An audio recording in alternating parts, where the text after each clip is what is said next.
What's up, dudes? It's been like 10 minutes since I ended that last video. Same day, but I just gotta keep going. Next up is gonna be to completely take apart the entire brake system. So to start, it's just gonna be this reservoir here, the screw, and then that's like a clamp that latches over. Actually, man, look how sketch this is. And I've been driving around like this for the past, like, I don't even know how long. But it is completely empty. Oh boy. Yeah, not good. So that's probably been leaking, like, I don't know, here or somewhere. But I mean, I had brake pressure, so maybe it's just whatever that's left inside the master cylinder and the lines. I don't know. I'm surprised that I'm still alive. So that's gonna come off, and the hoses. This right here will come off. The rest of these hoses, this master cylinder, all the hard lines, calipers, the soft line over there on both sides. And then I'm gonna go inside and start removing the pedal assembly because the back of the brake has like a rod that goes inside the master cylinder there. Let's get started. So normally I would drain the fluid out of here first, but since this is already bone dry inside, I'm just gonna put a towel down at the bottom just in case if there's any remnants. But this should just twist off, and then the blue hoses will come off. Yeah, nothing. Okay. Well, this will come off.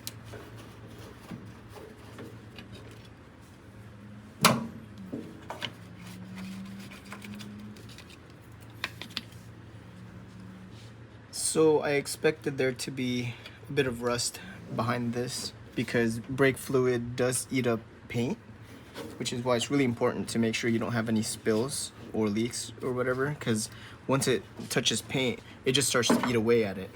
That's why this bracket here is completely rusted. Instead of dealing with this stuff here, I'm going to remove the hoses here or here or something, and then just fish it out forward this way.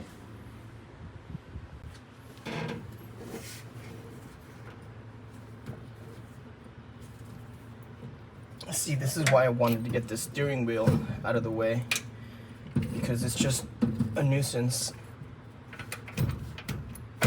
Okay.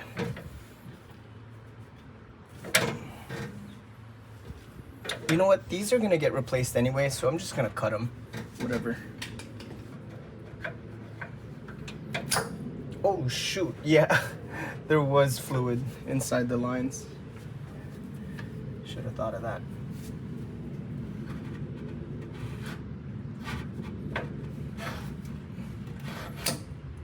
Well, I guess the rears didn't. The rear was completely dry. The front had that much fluid in it. And that's what was keeping me from veering off the road. Thanks, VW.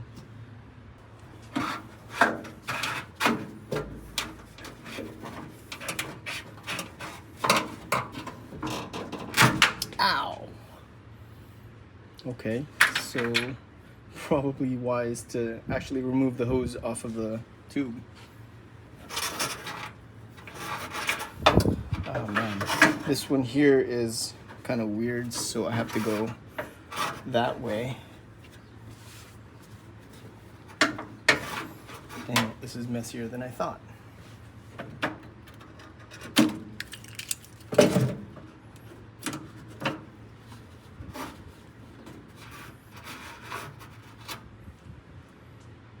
This gas tank breather thing also needs to be removed.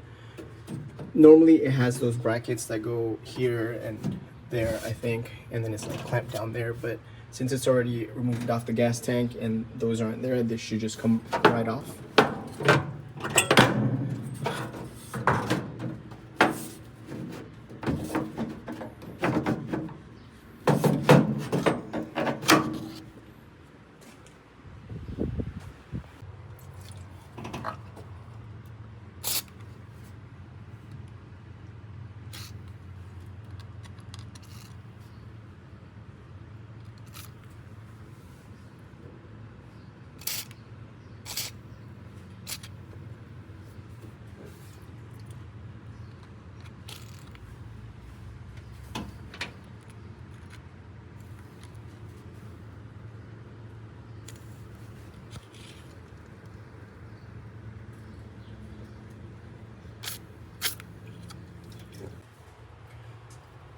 I'm gonna start to remove some of the brake lines here. Matter of fact, let me get a rag, because this is gonna go everywhere.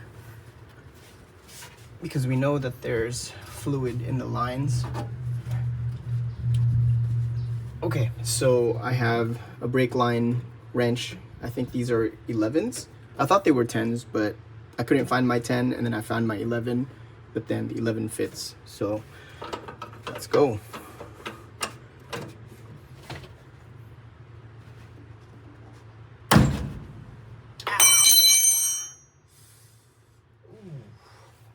That hurt.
Okay, I just let that drain for a bit.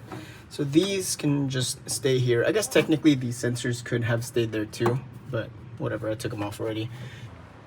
I don't absolutely need to, but it would definitely be helpful if the seat was out of the way. And it's pretty easy to get that out. On the inside right here, there's like a tab, and I use a flathead. Don't know if that's gonna focus, but yeah, if you need to, you just look in this general area, but there's like a tab that you push down, again with this flathead, and then as I'm pushing that down, you push the seat as far forward and it'll just fall right off the rails. Front seat's been removed, so I had some space to kind of sit around here on the floor pan, and there's just a flathead screwdriver here. I don't know if this is original, maybe yours might be different, but this is the one that came off of mine, or is on mine. And then once that's off, this is kind of weird too, because you have to fish it out a little bit. All right, that's out. So with that off, it's pretty easy to get this pedal assembly out. It's just that nut right there, and then another one in the back side right over here somewhere. And you can see this plunger thing that goes to the master cylinder there. So the more you push this in, it pushes the master cylinder over there. And now that we're here, this is a part of the pan that I really have been wanting to repair. And I've known about this pretty much since I got the Squareback, and I've never really wanted to deal with it. So with this assembly coming off, I might as well just take care of this now. But basically, that's the reason why this brake pedal doesn't sit this far up. It kind of droops down because there's a stopper back there, that metal stopper, and you can see it's rusted through. There's already a hole, and that stopper is no longer where it needs to be in order to keep the brake pedal like at this level. So it kind of just falls down. And even on this pan here, you can see the indentation right here where the bottom of the pedal right here hits it all the time. And you're gonna laugh down at the bottom, because when I went to go check this out however long ago, 2019, I was looking underneath and I was like, what the heck is this right here. And when I got a closer look at it, I found out that piece is the exact same piece that is right there on the brakes, the emergency brakes. So I don't know if it was a previous owner or the mechanic of the previous owner, but because that's rusted out, and in order for them to bolt down the metal clamp thing, they use that as kind of like the backing plate, which is hilarious to me. So that's a part of the pan that I definitely need to replace.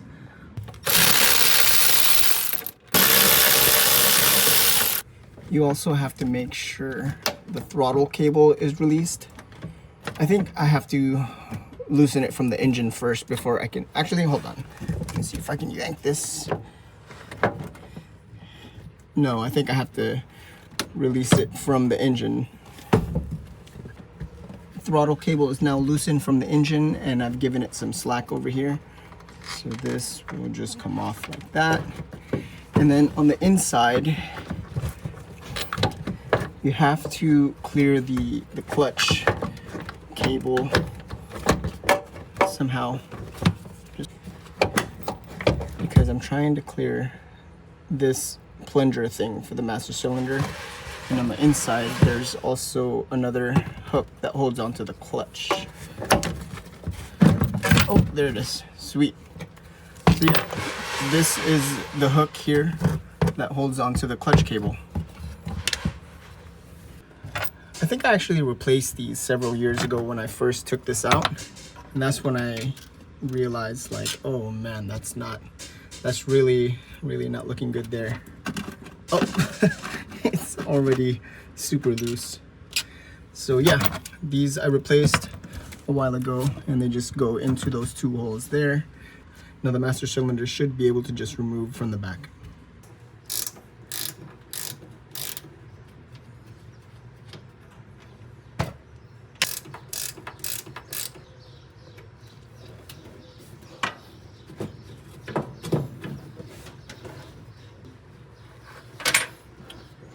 There goes the master cylinder.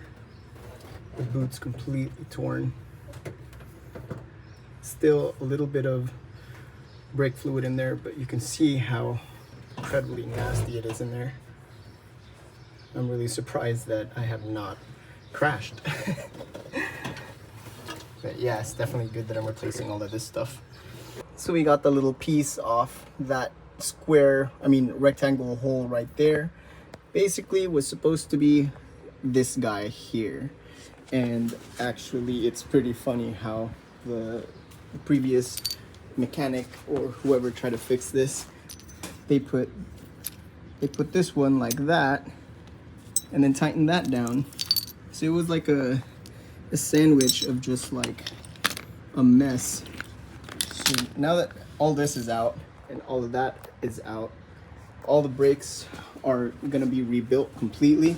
So this pedal assembly, I don't know if I can take these apart. It may just need to be like some pins to get pushed out or something, but I do want to use this one. I think it's original.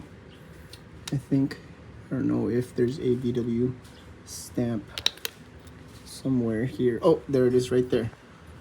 So yeah, this is original. Cool. So that is how to completely disassemble the front brake system of a Type 3. All this is out. This line that goes to the rear brakes, I don't know if I'm going to replace that. Maybe I will, but it runs along all through the inside here, and then under the rear seat and into the rear engine bay. But I can't really do that right now. We shall see. Thanks for watching this one, guys. See you on the next one.